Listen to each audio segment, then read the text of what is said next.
Managerial madness.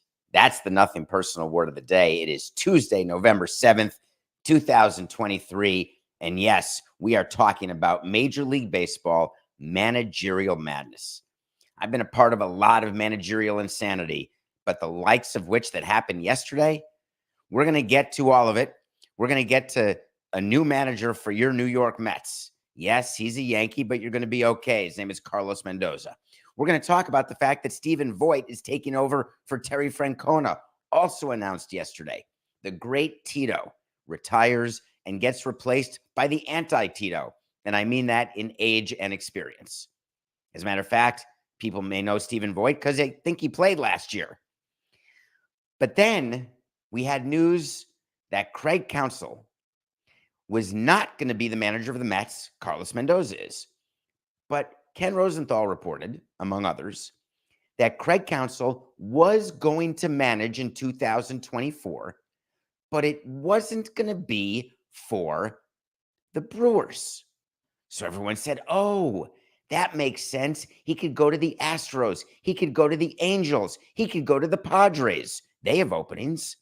And then out of nowhere, the clear blue sky, in a way that only I could have manufactured given my managerial history, it was announced that Craig Counsell was moving 87 minutes south from Milwaukee to Chicago, taking over for the Chicago Cubs. Craig Counsell is your new manager in Chicago, except there was no opening in Chicago. David Ross, remember David Ross, the player on the World Series winning team? David Ross, been the manager for 4 years. The same David Ross who Tom Ricketts said only a month ago, he's our guy. We love him. We're in. We didn't make the playoffs this year, but we love where we are. That David Ross, the one that Jed Hoyer, the president of baseball operations, who took over for Theo Epstein, said, he's our guy. Kumbaya. That one. Yes, that very David Ross was replaced by Craig Counsell, except David Ross hadn't been fired yet.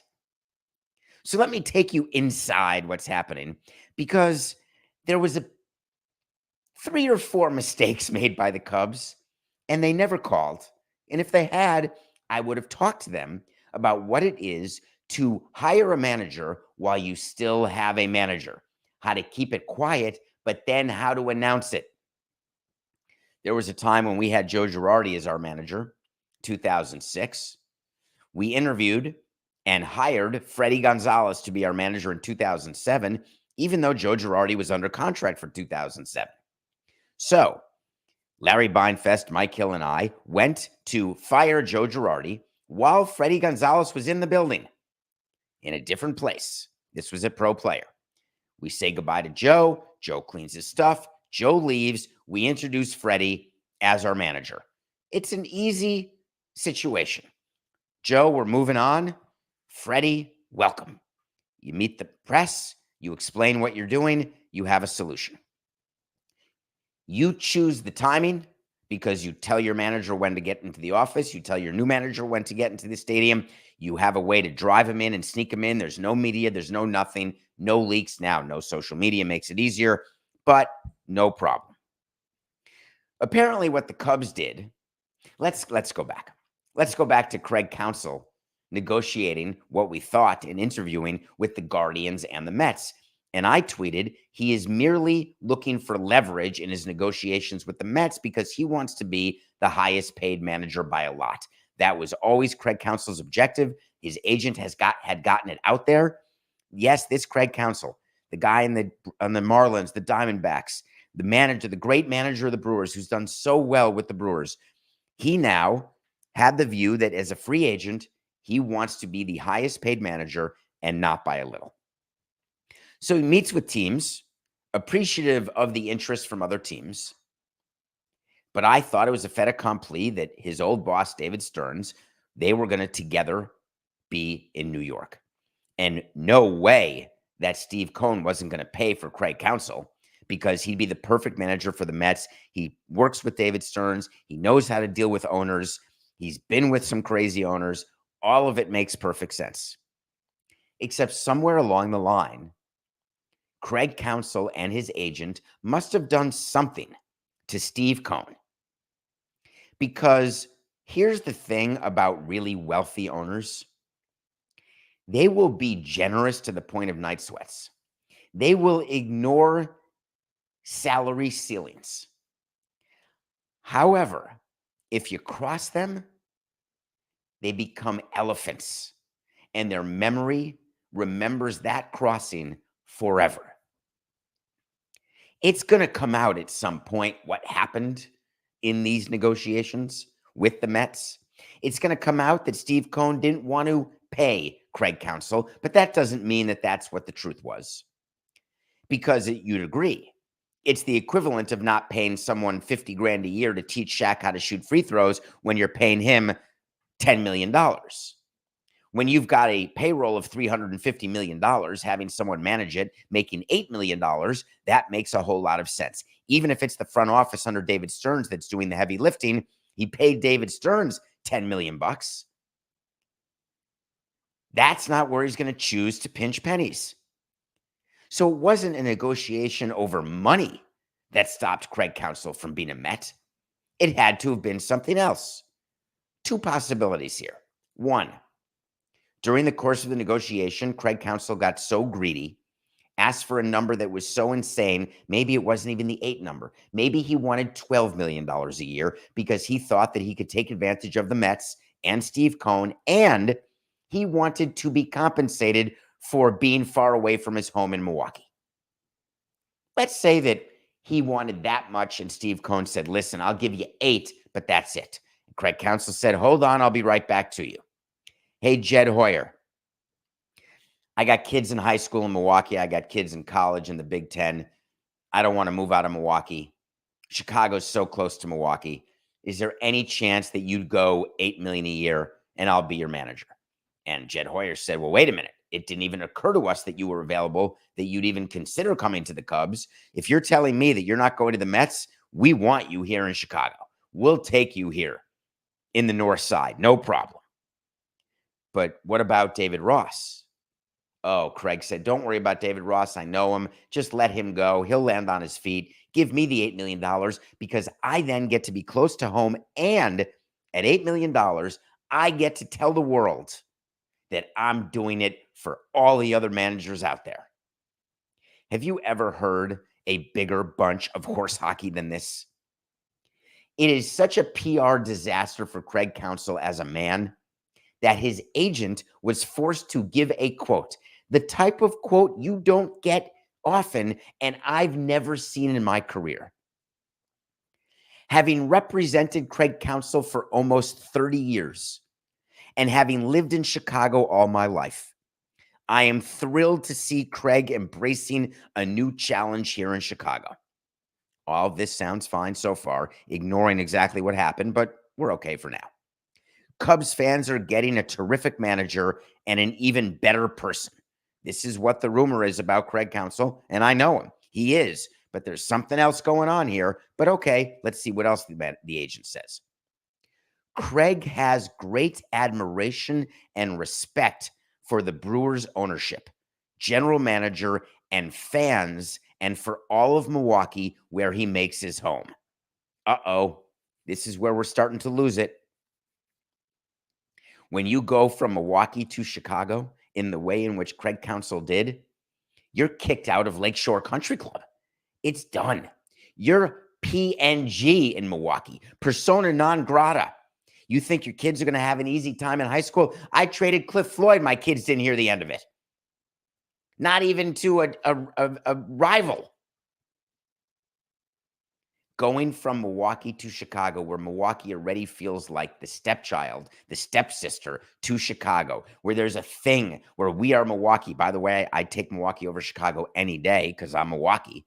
Always team Milwaukee. But for you to think that there's not a level of envy towards Chicago, there's a reason why they try to stop Cubs fans from coming to Miller Park.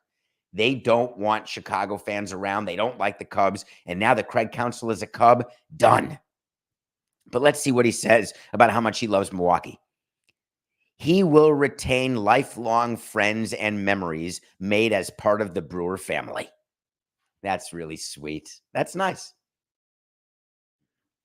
And here comes the last line of the agent's statement. He's excited about Chicago. That's really, are you excited about the team? Are you excited about the fact that Chicago's so close to Milwaukee? Do you like the home clubhouse? What is it that excites you? Why don't you tell us, or else we're going to have to guess? And what I hope you're going to now say in your statement, Mr. Agent, is that what he's excited about is where the team is, what the lineup is, the pitching staff, Kyle Hendricks, whatever you're going to say. And here he goes. Last sentence of his statement. They planned this, keep in mind. This was not off the cuff, keep in mind. He is happy that multiple teams have begun to embrace the enhanced valuation of the job of Major League Manager. I almost fell off my bed. The last sentence of the statement from Craig Counsell's agent. He is excited about Chicago. No, nothing else. And is happy that multiple teams have begun to embrace the enhanced valuation of the job of Major League Manager. Well, thank the Lord that we have Craig Counsell and his agent, because now managers are starting to get paid more money because their value to teams is finally back on the upswing. And it's not the GMs who should be getting paid, it's the managers. And this is just the beginning. I have forged our way back. We were lost in the desert for 40 years, but hallelujah, we are found. This is the beginning. I can't wait for someone to make more money than I make. Meanwhile, other owners are looking at Tom Ricketts and saying, hey, Tom, or should I call you Jimmy? What do you mean? Tom said. Jimmy who? You're Jimmy Haslam. No, I'm not. I'm Tom Ricketts. No, you're Jimmy Haslam. You just gave a manager $8 million. You found yourself a ceiling. Congratulations. Just like Jimmy Haslam found a ceiling of $230 million in guaranteed money to a quarterback. Forget the type of person, because I'm not comparing Counsell to Watson in any way, shape, or form. But if you think that Watson changed the markets for quarterback, yeah, it's true. Created a ceiling for him. If Counsell for 1 minute thinks that he is now the beginning of greater salaries for managers, here's what fellow owners are saying about Craig Counsell's deal. Never. And thank you. Meanwhile, all of the talk in the statement trying to make sure that Craig can still go to the local Piggly Wiggly, loves Milwaukee, embraces the memories, loves the owner and general manager. The owner of the Brewers came out immediately and said, we didn't lose Craig Counsell as a manager today. He lost us. He lost this community. See you later. When Mark and Craig see each other, it's not going to be all love and roses, rainbows and unicorns. Everyone will have a long memory about Craig Counsell's decision to go from the Brewers to the Cubs. Any thought of being a special assistant in Milwaukee when his managing days are over? Any thought of number being retired? Any thought of plaques? Any thought of anything? He's done. Do I blame Counsell for taking the money and going to Chicago? No. Do I blame him for thinking Chicago is going to be a better team over the next 4 to 5 years than the Brewers? No. But do it like a man. What would have been wrong with saying, hey, my contract is up with Milwaukee. I'm looking for a different experience. I'm ready to move on. I've told my owner, I've told my general manager, I am taking my free agency as of October 31st, and every team is on the table. Craig Counsell, while everything was being rumored about David Stearns and the Mets, if he knew that he was only going for the money, that's one thing. But if he knew that he was always going to be with the Cubs because of his family, own it. I love this location. I love Milwaukee. I want to stay as close to home as possible. So many different things could have been done and said in this managerial madness that is Craig Counsell and the Cubs. David Ross now has the hero edit. He ends up being fired, not knowing, totally blindsided, Survivor style. He will get another managerial job. He will become an immediate candidate for the other openings. Maybe would have been a good candidate for the Mets. But the Mets instead went with Carlos Mendoza. Carlos Mendoza was the Yankees bench coach since 2019. He's been a Yankees coach, I think, since 2017. I think my last year in baseball, he was the infield coach for the Yankees. And all anybody is asking is, what's the story? Is this a good hire? Is this a bad hire? Because this doesn't seem very sexy. Well, may I remind all Mets fans how good you felt when the Mets hired Buck Showalter. Not Coca, but many Mets fans were quite excited. Look at this level of seriousness. This is an owner who knows he's got a 3 to 5 year window to win. This guy brought in Showalter. Now we're talking. We've got free agents, we've got high payrolls, and we've got the manager with the gravitas without the World Series ring. He wants it badly. This is a marriage made with manna in heaven. How did that work out for you? Carlos Mendoza is going to be exactly what you think he's going to be. A steady hand, a loyal soldier to David Stearns and to Steve Cohen. He will be liked in the clubhouse just fine. There is an opportunity that he could bring you into the playoffs. He is not Bruce Bochy. He is not Joe Madden when Joe Madden first started. He's not Dusty Baker. He is not someone who will be a long-term manager. This is not going to be Eric Spoelstra, where you bring a guy in from the video room, train him, and all of a sudden he's there for 10, 15 years, Hall of Fame, plus rings. This is a hire where you don't pay him millions of dollars. You have no financial risk if you're Steve Cohen. You have made the commitment to David Stearns to the tune of $10 million. You are letting David Stearns hire who he wants. And you are aware that there will be multiple managers in the David Stearns era. Because when the Mets don't perform, the owner cannot replace David Stearns. He is married to David Stearns. The best he can do is continue to change managers. What Carlos Mendoza will become once his team does not finish above the Mendoza line, meaning win 81 games, he will be replaced, and the Mets will go back to a name manager. So this is what you do when you've had a name, and then you go for no name, and then you have a name again.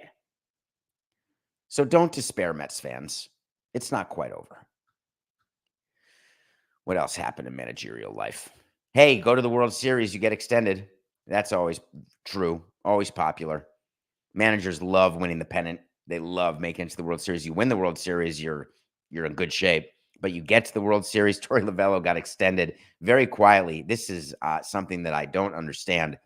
During the season in June, when the Diamondbacks were doing great, they were leading the AL West. They hadn't started their swoon quite yet, and then they recovered to win the pennant. They had extended Lovullo through 2024, which is through next year. But guess what? Now they've extended him through 2026. One thing that we do as team presidents and owners, and this is what we do. Some people like having managers on lame duck years. The Yankees are famous for that. The Yankees let contracts expire before they renew them. They let it happen with managers, general managers. They let you flow in the wind. I had a philosophy where I never wanted a manager on his final year because I didn't want it to be a distraction. I was totally fine paying 1 to 4 managers at all times because invariably when you extend a manager, you're going to fire the manager before the end of his deal. But you do it because that's what you think is better for the clubhouse. Continuity, calmness, no media asking questions about who's the manager, who's going to be the manager next year. What do you think of the manager? So Lovullo gets through 26. The Diamondbacks don't have to worry. That was news yesterday as well. So now we've got these managerial openings. I wonder whether Joe Espada thinks he's ever going to get a job as the favorite to become the manager of the Astros. I wonder whether Buck Showalter thinks he has a chance in Anaheim, and if so, does he want to match Craig Counsell's deal and get $8 million a year from Artie Moreno? I wonder whether Joe Madden thinks he's back in I wonder a lot of things about managers, except this. We're not going to a place next year where the importance of a manager has overtaken the importance of a general manager. We're not going to a place where managers will have autonomy over their lineup, over their team, no matter who the manager is. We're not going to a place where it's more eyes and fewer analytics and fewer numbers. We're not going there. The balance has not tipped, even with Bochy beating Baker in the World Series. What I thought would be a copycat situation where staying away from young managers would happen. Clearly, the Mets didn't have that view, though the Cubs did, although David Ross wasn't a young manager anymore. What a bizarre day. I cannot wait for the introductory press conference, because if the Chicago media or Milwaukee media gets credentials to a press conference for Counsell, I really hope the first question is, was there ever a chance you were going to the Mets? And let's hear what he says. I don't think he'll tell the truth, but we will examine what he says during that opening press conference. On the other side of Chicago, something funny happened. And I say it's funny because it's something that many of you thought was unexpected, and people in the industry knew it was a guarantee. Chicago White Sox need to figure out what went wrong. Jerry Reinsdorf, the 88 88-year-old owner, trying to win another World Series, first one since 2005, trying to figure out why his team so badly underperformed, fired his entire front office. Their makeup, their team was made up incorrectly. They were not going to win. They had a player named Tim Anderson who was a quality player at one time and has become an average player.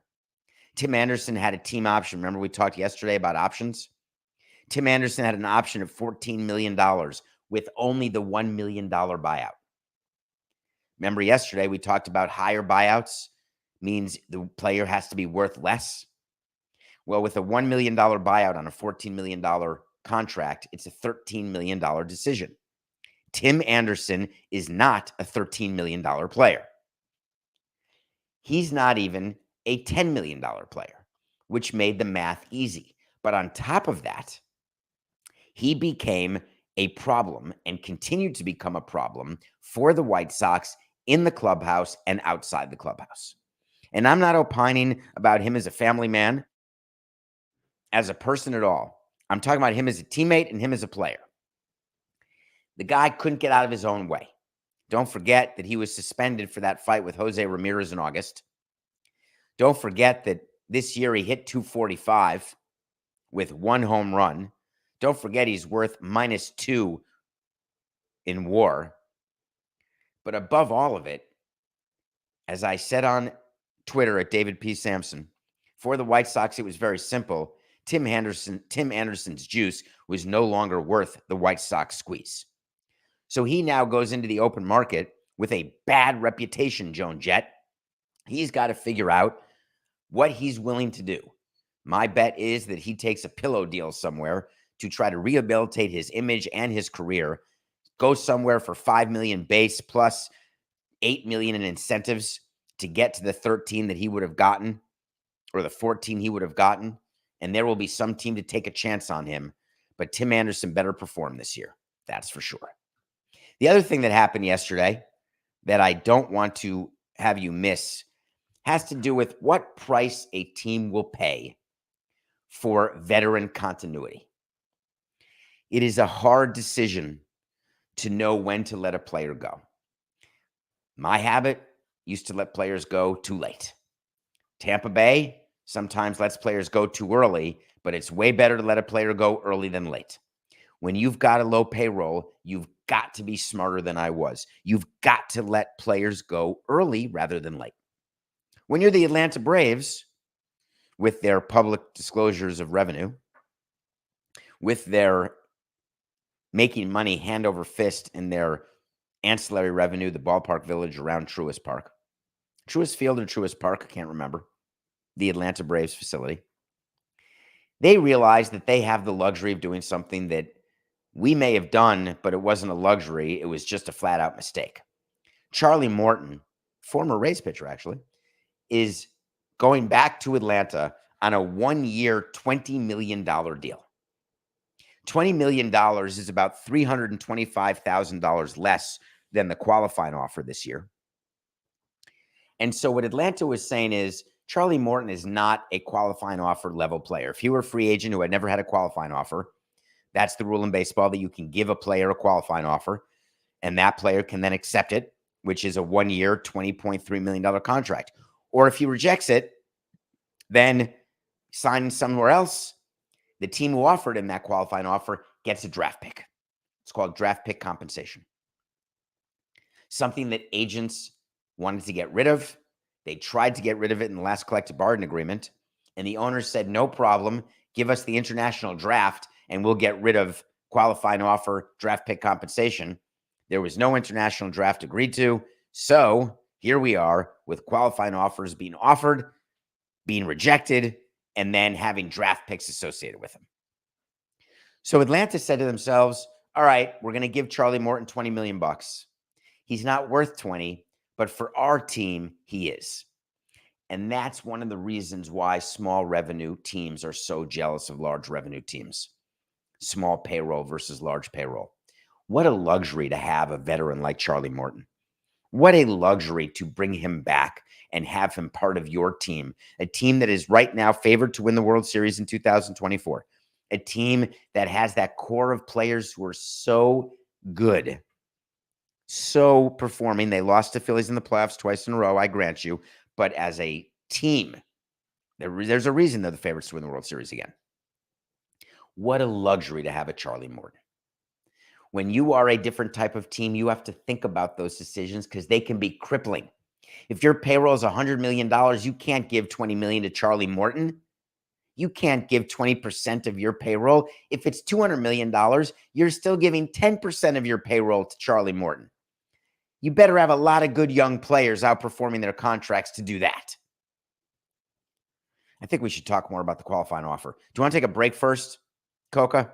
I think we should. All right, let's take a break. We're going to review a movie that is yet another life changer. It's hard to keep track, I know, but we'll do it. And then I want to talk about the qualifying offer because yesterday was the deadline for players to be offered qualifying offers, and something very, very interesting happened. We'll be right back.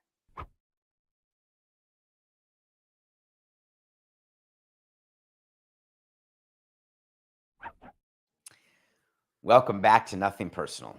It's David Sampson coming to you on a Tuesday. Matthew Koch and I are live every day, 8 a.m. Eastern. So no matter what time zone I'm in, I will be there for you at 8 a.m. No matter how schwitzy I am, how tired I am. We love doing this every day, and we appreciate your loyalty. We appreciate your downloads and your subscriptions and the way you're watching us live on Nothing Personal with David Sampson. Keep telling your friends about it. You are our promotional arm. There's no one else. It's just you, the audience. Thank you. I watched a movie because one of you told me to watch it, and it's not that I'm angry. I'm not. It's someone else.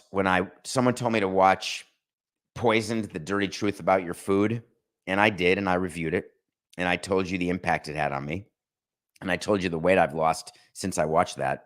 And then one of you said, hey, I got a follow-up for you, Dave. Why don't you watch What the Health? And I said, well, I'm not really in the mood to watch another food movie because I'm afraid I'll wither away to nothing. But all right, fine. I'll watch it. Thanks for nothing. So now after watching What the Health, here's where I stand. I can't eat chicken. I can't eat eggs. I can't eat the yolk of eggs for sure. I can't eat meat of any kind. I can't eat lettuce. I can't eat anything other than jelly beans. That's it. Water. Do you know how your lettuce gets watered in the fields? Do you know what happens to your chickens and the slaughterhouses? Do you know how unhealthy things are? And worse than that, What the Health goes through, what the federal government is supposed to be doing. And here's a big surprise for you. It's a big nothing burger.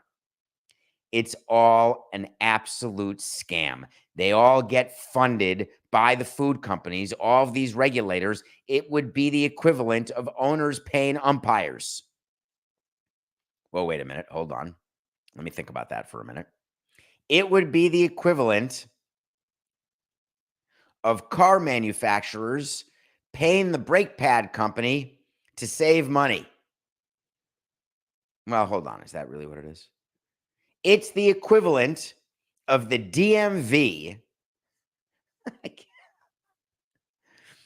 There is no equivalent to having the companies that make more money by being less clean and being more streamlined, in which case there are fewer inspectors, there's self-inspection, but they fund the government entities that are supposed to do the inspecting.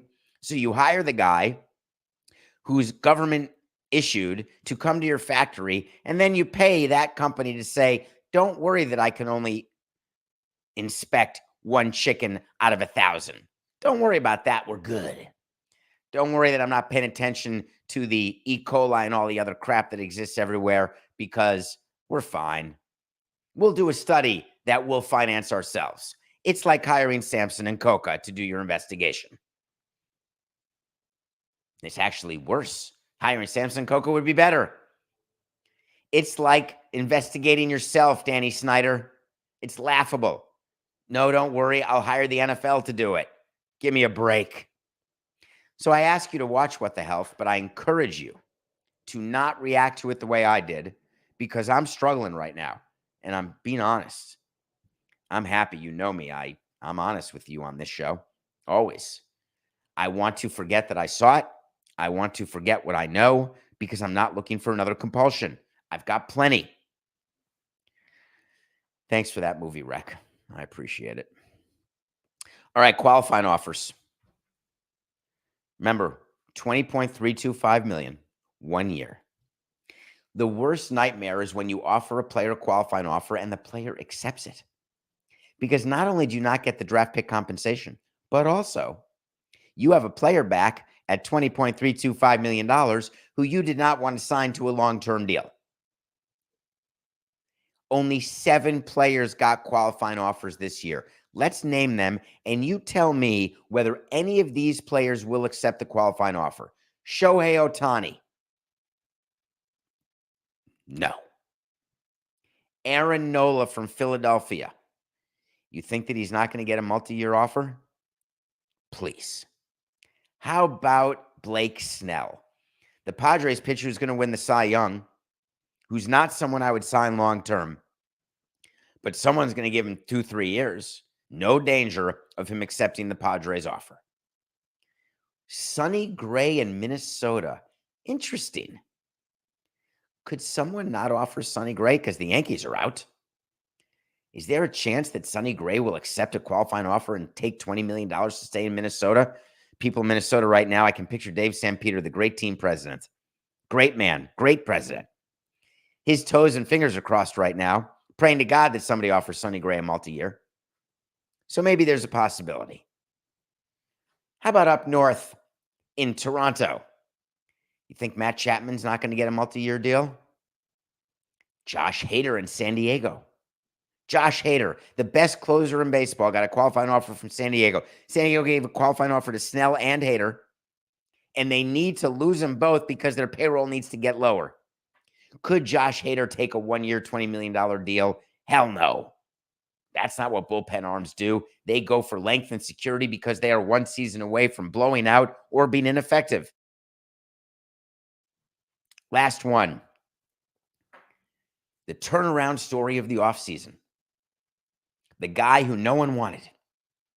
The former MVP. He and Yelich were the face of baseball until Cody Bellinger could no longer play. All of a sudden, he goes to the Cubbies, and he's resuscitated. A career rebirth. When Craig Counsell is making out his lineup, you think he's going to see Cody Bellinger on a 1-year, $20.325 million deal? Nope. That's it. There are no obvious players who will accept the qualifying offer. They've got till November 14th. So what are they doing? It's the same thing they've been doing since August. The agents for these players are going to find deals with teams to guarantee they've got more than 20.3 million in notional dollars, to guarantee they get the second year from somebody guaranteed. And they've got till the 14th. Why does baseball allow that amount of time? Because the union demanded it. Because all players do is make sure that if they accept the qualifying offer, it's only because they have no choice.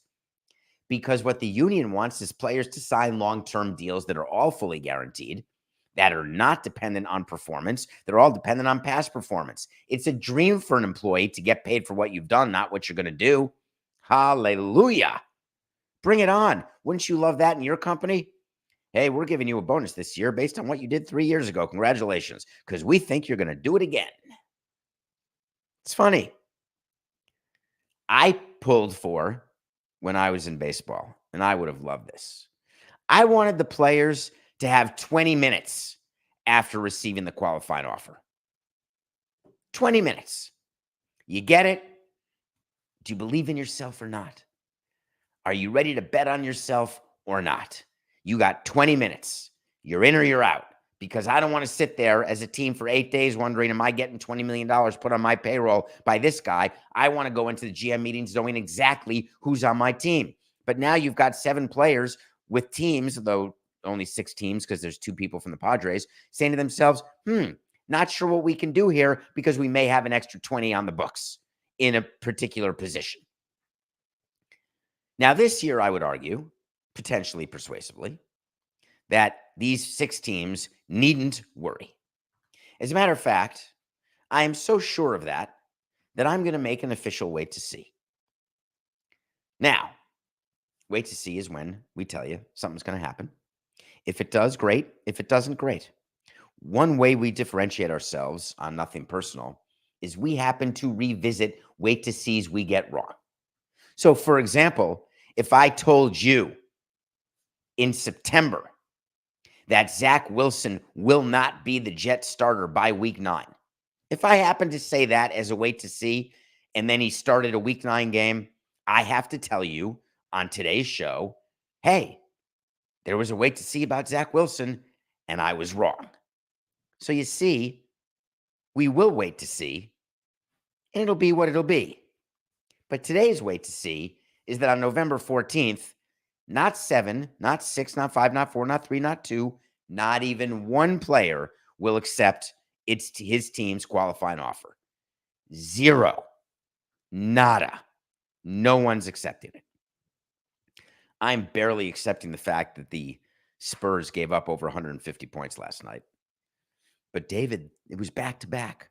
You should have known, Coca said, and he was right when I made the pick yesterday. He was very clear. And he said to me, the Spurs are going to get their ass kicked. And I assume he bet that on DraftKings. Did you, Coca? Did you fade my pick of the day because you knew for sure that the Spurs getting 8.5 wasn't enough? I hope you did. Are you there? Hello? What are you, collecting your money? Counting your money? We also had the Jets plus 3.5 versus the Chargers because for whatever reason, I thought the Aaron Rodgers effect would happen because the Chargers are mediocre. And maybe the Jets would say, hey, Aaron's so close to coming back, we might as well win another game and really get him back because he'll only come back if we're in the hunt. The New York Jets stink. So we lost both picks. 161 and 164. I'm trying to switch it around today. Coca just said to me, that's funny. I just heard you. When you whisper, I can't properly always hear you. I respect you too much to bet against your picks. Picking is not about respect. It's about money. Anyway, we're going to hockey. Are you paying attention to the hockey season yet? You should be. There's some good teams out there. Jim Dolan has himself a good team. We're taking the New York Rangers against the Detroit Red Wings. For those of you who think that I don't pay attention to hockey, I do. I love hockey. It's actually my favorite sport to go to in person is hockey. That's a little known fact there. I don't love watching it on TV because I have a hard time following the puck. And no, I don't like the glow puck either. Though, of course, I'll watch the Stanley Cup playoffs because there's nothing better than Stanley Cup hockey. But going to hockey games, amazing. And yes, people go to the world's most famous arena to watch the Rangers. The Rangers over the Red Wings. All right, let's finish with a baseball story here. And it's a question that one of you asked. And it's without playing the music and doing that because we don't have time. It was a So You Want to Talk to Samson, where you get into my Twitter at David P. Samson or whatever you have to do to go on our website, David Samson Podcast. And you're asking me about the Japanese pitcher. And you've been reading a lot about him. If you haven't, please start paying attention. Now you're going to hear about him all the time. His last name is Yamamoto. He just pitched in the Japanese World Series. He had 138 pitches in his last start. He struck out 14 guys. He's got plus stuff. He's got plus slider, plus breaking ball, plus fastball. There's nothing he doesn't do well. We're not talking about Daisuke here. We're talking about a pitcher who's going to be posted and come to the big leagues next year. And I want to explain to you what that means, because Japanese players are not straight free agents. There are scenarios under which they are, as agreed to in a document that outlines the working relationship between the Japanese Pro League and Major League Baseball. But suffice it to say, it's negotiated in a way that benefits Major League Baseball, that the majority of Japanese players, when they want to come to the States, are not actual free agents. There's something called a posting system. A posting system is when a team who has the rights to the Japanese player in Japan, it's almost like what happens in soccer, where a team that wants to sign a soccer player away from another team actually has to pay the player, but also pay the old team. In Japan, it's the same thing. When I first started in baseball, there were no rules to Japanese posting, and we had no chance to ever get a Japanese player because it was going to be the Yankees or the Red Sox. Because the way it worked is that when a player got posted, there were blind bids with no frame of reference. You could bid $1, you could bid $1 billion. And what you're bidding for is the right to negotiate with the player. And if you come to an agreement with the player, the team who's losing the Japanese player, the Japanese team, gets the money that was in the bid, in the envelope, from the team who has the player. So if you're the Boston Red Sox, you can bid $50 million to get Daisuke, pay him $50 million. Daisuke's happy, he's making 50. His old team is happy, they're getting 50. The Red Sox are saying, I'm willing to pay $100 million for this player. He's a $100 million player. Finally, players realize this doesn't seem fair. If I'm a $100 million player, I want $100 million. Why would I split that with my old team? The answer always was because that's how you get the right to even make 50, because we're letting you go before your time to go over to Major League Baseball. But the rules changed after that, where they made what all teams pay a Japanese team if they sign a Japanese player who is posted is identical. It's a formula. It was done in a way to make the Marlins have as good a chance to get a Japanese player as the Yankees. There is no difference. So what happens is a Japanese player gets posted. That player negotiates with whatever team he wants to play for in Major League Baseball. And then the team, in order to sign that Japanese player, writes a check to the Japanese team. And it's a formula. And it's based on 20% of 25 million of a contract, and then 17% of the next 25, 15% of any money above that. Doesn't matter. Just know the math that if you sign a guy to $150 million, basically you give the player 150 and you give the team 25. That's a way better formula for everybody than giving a player 50 and a team 50. So that's the reason why the posting rules have changed. So anybody can sign this Yamamoto pitcher. And he's going to get $150 million. And the Japanese team that he played on is going to get $25 million. And some team will invest $175, amortize it over 5 years, the extra $25 million, and say to themselves, he's now a $175 million player, not a $150 million player. That's a lot easier than saying he's 100, not 50. Yamamoto is rumored to be going to the Mets. But the Mets have no great advantage other than what they will offer Yamamoto. What a brilliant change. The advantage is not what you can throw away in a posting fee. The advantage is that you're willing to sign a player, unproven in the big leagues, who could be a Cy Young winner. He could be an Ohtani-like figure as a pitcher, or he could be Daisuke. You don't know. But the Mets, who clearly need pitching, are an easy solution, an easy answer for signing Yamamoto. As a matter of fact, Coca, as we close today's show, I will tell you that the New York Mets will sign Yamamoto. And you can make that my second official wait to see, because the first one was so easy about the qualifying offers. So an official wait to see is Yamamoto will be a New York Met next season. Well, that's our show. We will be back tomorrow, 8 a.m. Eastern Time. It's just business. This is nothing personal.